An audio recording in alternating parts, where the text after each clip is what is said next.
दुनिया में एक भी फ्रूट यानी फल नीले रंग का नहीं होता है। ब्लूबेरी फ्रूट भी सिर्फ नाम से ही नीला है। दुनिया में एक सैलेड ट्री नाम से एक पेड़ है जो कि 7 अलग अलग तरह के फ्रूट्स प्रोड्यूस करता है एक साल के अंदर। हमारा दिमाग पूरे जिस्म की 20% एनर्जी खर्च करता है, लेकिन इसके टोटल वेट पूरी बॉडी के मुकाबले सिर्फ 2% ही है।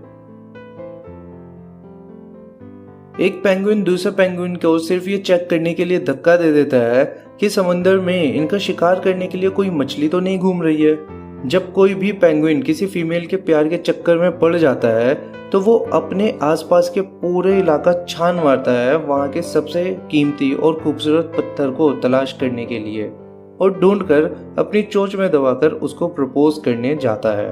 और अगर फीमेल पेंगुइन उस पत्थर को ले लेती है तो इसका मतलब होता है कि उसने इस मेल पेंगुइन का प्रपोजल एक्सेप्ट कर लिया।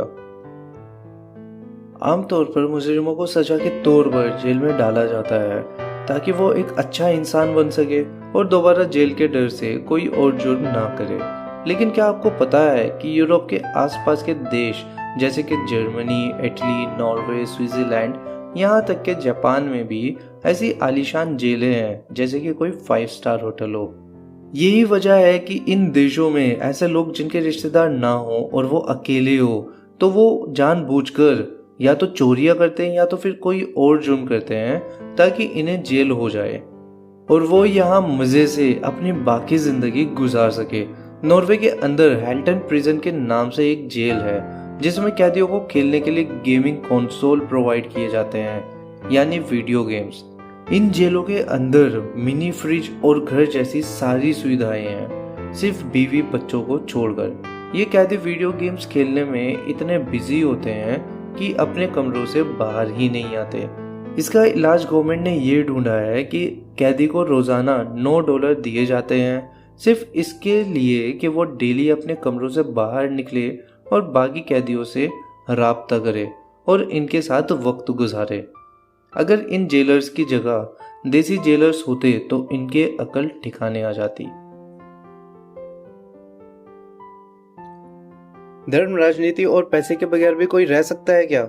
ये सवाल अक्सर हम सभी के दिलो दिमाग को परेशान करता रहता है। मैं आपको बता दूं कि एक ऐसी अनोखी जगह भी है जो इन सारी एक्सपेक्टेशंस पर खरी उतरती है। अब आप सोच रहे होंगे कि ऐसे किस तरह पॉसिबल है, तो मैं आपको बता दूं कि इंडिया में एक ऐसा शहर भी है जिसका नाम है ऑरवेल।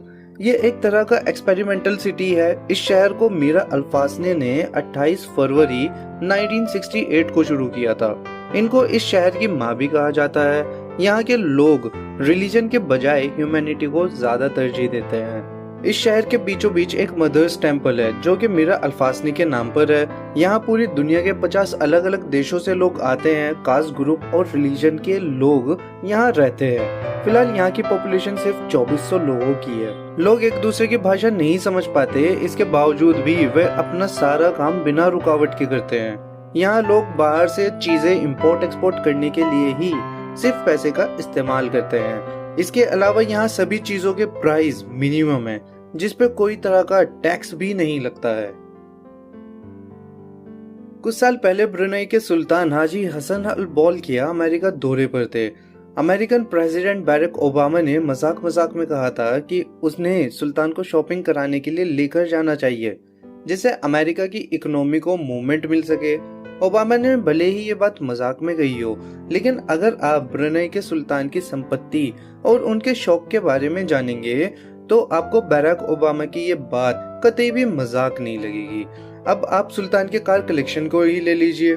ब्रुनेई के सुल्तान के पास यूनिवर्स में सबसे बड़ी कार कलेक्शन है। चलिए आपको सुल्तान के कलेक्शन में मौजूद सभी कारों के मूल्य के बारे में बताते हैं। सुल्तान के पास मौजूद गाड़ियों का कुल मूल्य है $5 अरब, यानी कि 317 अरब 62 करोड़ 72 लाख 50 हजार रुपए। अब आप सोच रहे होंगे कि सुल्तान के पास आखिर कितनी कारें हैं। ब्रुनेई के सुल्तान के पास 700 से भी ऊपर कारें हैं। इस कलेक्शन में 604 Rolls Royce, 574 Mercedes Benz, 450 Ferrari, 380 Bentley, 210 BMW, 180 Jaguar, 135 Koenigsegg, 21 Lamborghini, 11 Aston Martin, one SSC के अलावा अदर्स ब्रांड की भी कारें मौजूद है। तो हुआ नहीं दुनिया का सबसे बड़ा कार कलेक्शन। चैनल को सब्सक्राइब करके बेल आइकन जरूर से दबा देना और वीडियो को लाइक करके शेयर भी जरूर से कर देना।